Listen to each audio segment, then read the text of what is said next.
If you like what I do, consider supporting me on Ko-fi or Patreon. Links in the description.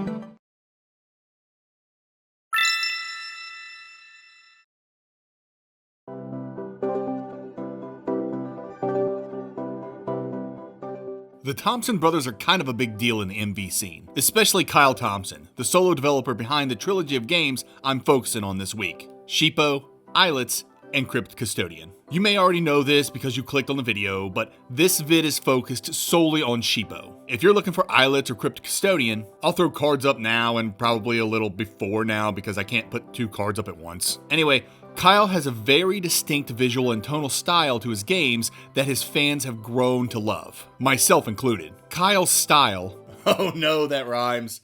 I'm not changing it. Kyle's style is marked by a playful use of color, imaginative environments, and character designs that exude personality and charm while also staying very simplistic and cartoony. To put it simply, Kyle's style is a celebration of whimsy, imagination, and charm, with each game offering a unique yet familiar world that invites players to explore, discover, and enjoy. And then you have his brother Eric, who just brings the vibes, you know? His tracks gel everything together to make that signature Thompson Brothers experience that you can only get from their games. But we're not talking about all of Kyle's games in this video. We're talking about Sheepo. So, what the heck is Sheepo? You play as the titular Sheepo, some kind of sheep thing on his first day at his job. After being awakened by Cynthia over an intercom, Sheepo's given his first ever mission: to preserve and save every species in the entire universe. But since it's his first day, they're going to start with a single planet called Sebron. Sheepo's tasked with collecting an egg of 6 different species, given a shifter pack, and then let loose on the outside world. The game's lighthearted tone and objective set, players are ready to explore this quirky and imaginative planet. But does Sheepo deliver on the hallmarks of the MV genre while still offering something new? Combat. One of the most unique aspects of Sheepo is its approach to combat, or rather, the lack thereof. Unlike most Metroidvanias, Sheepo does not feature any combat mechanics. Instead, the focus is on platforming and light puzzle solving. There are actually 0 enemies in this game, aside from some boss encounters. But that doesn't mean your journey is going to be easy. There are a ton of traps and hazards to keep you engaged. There's even this boss fight that had to have been designed by the Pale King from Hollow Knight.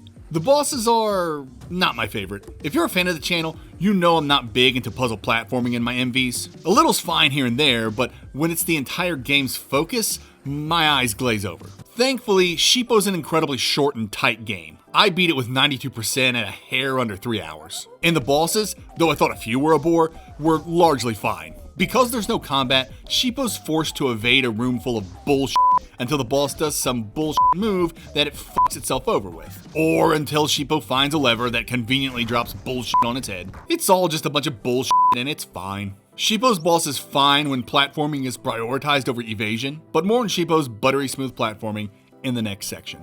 Hey, might as well wrap this section up. Sheepo's absence of combat might feel unusual for MV fans, but it undoubtedly gives the game its unique identity and complements many other of the game's strengths, such as atmosphere and platforming, which is really where Sheepo's focus lies. While some might miss the thrill of combat, others will find Sheepo's approach refreshing and relatively stress-free. Abilities. Platforming. Where Sheepo truly shines is in its platforming and abilities. When it comes to abilities, there are 2 kinds: innate and environmental. Or, to put it less pretentiously, the moves Sheepo starts with and shapeshifting, respectively. Sheepo starts with double jump and wall jump, and the abilities he unlocks throughout his journey are his shapeshifting powers. Sheepo's shapeshifting is dependent on what he finds in his environment, like a bird or a worm. Get near one of these organisms, and Sheepo can transform into them for a short amount of time, acquiring the abilities to fly and burrow, respectively. It's a cool concept executed very well, with transformation's transient nature adding much needed pressure and tension to platforming. Platforming is this game's bread and butter. Sheepo's controls are smooth and responsive, but the real star of the show is Sheepo's speed. This little dude will tear through these levels at Sonic the Hedgehog speeds if you're good enough. And with all the different environmental objects you get to play with, like the light orbs and the teal squares that vault you forward, momentum's not tough to gain, making it a blast to chain together jumps, glides, and dashes as you navigate increasingly complex environments. The game's level design brilliantly complements these abilities, offering a variety of challenges that feel both rewarding and fair, thanks to the plethora of save/checkpoints and incredibly fast post-death load times that place you back into the action without a hitch. That'll do it for this section. Sheepo's innate abilities aren't anything you haven't seen in an MV before, but his transformations are very unique, both in their execution and delivery. The way transformations flow together to create speedy, exciting, and demanding platforming challenges is as impressive as it is fun. And like I said earlier, when platforming is the focal point of boss fights, that's when boss fights are at their best. Progression. There's hardly anything to talk about here. Sheepo's as basic as it comes. No leveling, no skill points or skill trees, no gear. You collect feathers while exploring, and you can turn those feathers in at the game's singular shop for some important key items. Other than that, all you can increase is Sheepo's health by finding 3 of a certain item, with there only being 6 in this entire game. Beyond that, any growth from Sheepo is all on you mastering his shape-shifting abilities to reach new areas. It's simple, it's easy, it's Sheepo. Exploration. Not much to exploration in Sheepo. As mentioned in the last section, you can find feathers, often hidden or as a reward behind a tricky platforming section, and health upgrades. The map isn't very big, but each area feels distinct in its aesthetic and challenges. And you can eventually unlock fast travel, and that's always a plus. The tone Sheepo goes for doesn't really lend itself to intrigue, mystery, or isolation, the go-to feels most MV players are accustomed to and crave. Because we're weirdos, I'm pretty certain. That's not to say exploring Sheepo's world isn't fun or rewarding, especially when it comes to the atmosphere. But we'll get to that in the next section. I'm just saying your mileage may vary. If you're down for really good platforming and insane speedrunning, Sheepo's gonna be your jam, no doubt. But if you find MV exploration to be rewarding through its collectibles, secrets, etc., Sheepo may leave you wanting more. I will say I enjoyed the world's interconnectivity. Not every biome connects, but there are some intriguing ways that some connect that, frankly, just put a smile on my face. Like this part here. This door left me scratching my head and honestly drove me a little insane. But when I inadvertently discovered how to open it, I was speechless. A real credit to Kyle's genius level design. And that's pretty much it for this section. As far as exploration goes, whether it's rewarding depends on you. There's not a whole lot to discover in terms of collectibles, but if you're cool with fast and fun platforming, that can be a reward unto itself. Just note that some of these platforming sections can be real deterrents for backtracking, as there are very little shortcuts, if any, that unlock after completing a section. Meaning you'll have to redo sections if you want to backtrack. Maybe that's not an issue for you, but it was for me. Atmosphere. Narrative.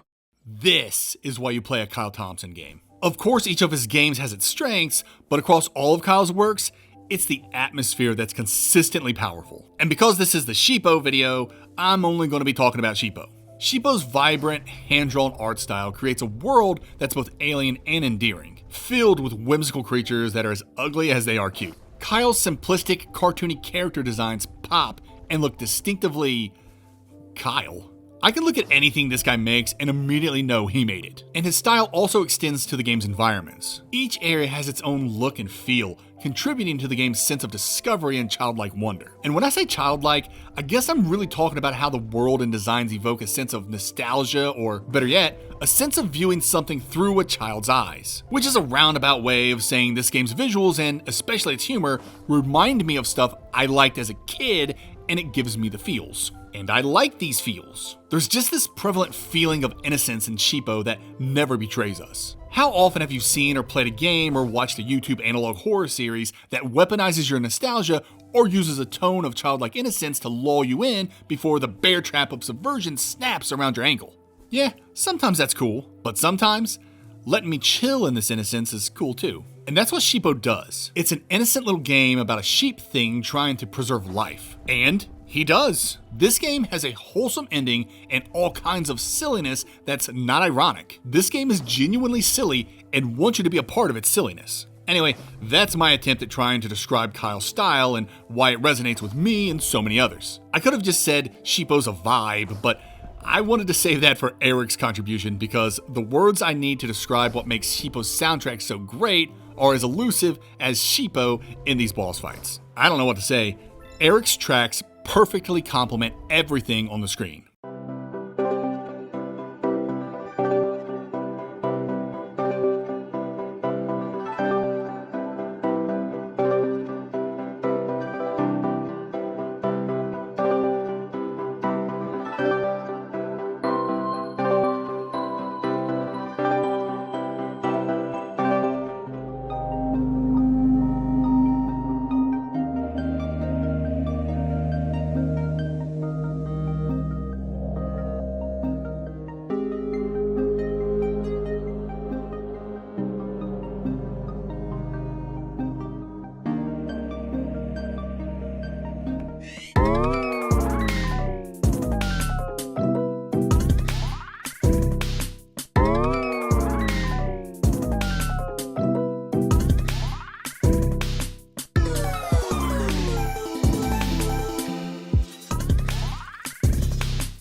While Kyle's visuals evoke innocence, silliness, and playfulness, Eric's music vibes with calming and ethereal tunes that enhance the overall experience. It all just works so well together, I couldn't imagine the game with any other soundtrack. Eric's composition is Sheepo.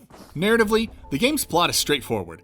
Collect the eggs of endangered species to save them. There are no twists, and there's very little conflict outside of platforming and boss encounters. If anything, the dialogue is goofy and will get a laugh out of you. This minimalistic approach to narrative works well, keeping the focus on gameplay while still providing enough narrative context to keep players engaged and the tone super light. And that's it for this section.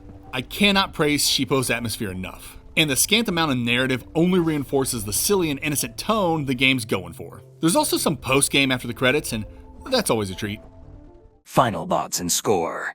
Sheepo is a charming and innovative entry in the Metroidvania genre that prioritizes exploration and platforming over combat. Though the level at which you'll find its exploration rewarding really depends on how rewarding you find its platforming. Its unique transformation mechanics, combined with its endearing art style and relaxing atmosphere, make it a standout experience for those looking for something different. While it might not satisfy players who crave combat, it excels in delivering a peaceful and engaging adventure that's perfect for fans of fast-paced platformers. I award Sheepo an 8 out of 10.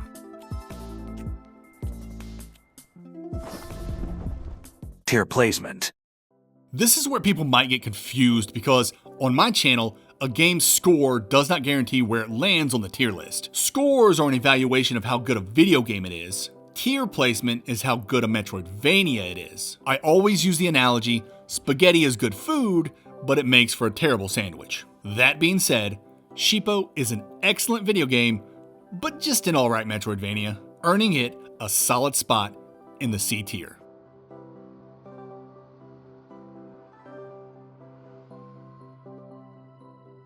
Sheepo's not a genre-defining classic, but it offers a unique and enjoyable experience that stands out from the crowd. Its interesting approach to genre conventions and incredibly short runtime make it a game worth checking out for MV vets and noobs alike, even if it doesn't have the depth or complexity of top-tier Metroidvanias. Or just check it out for the vibes. Whether you're chasing new transformations or just trying to get a handle on things, Sheepo is a brilliant adventure that's worth every bleeding moment.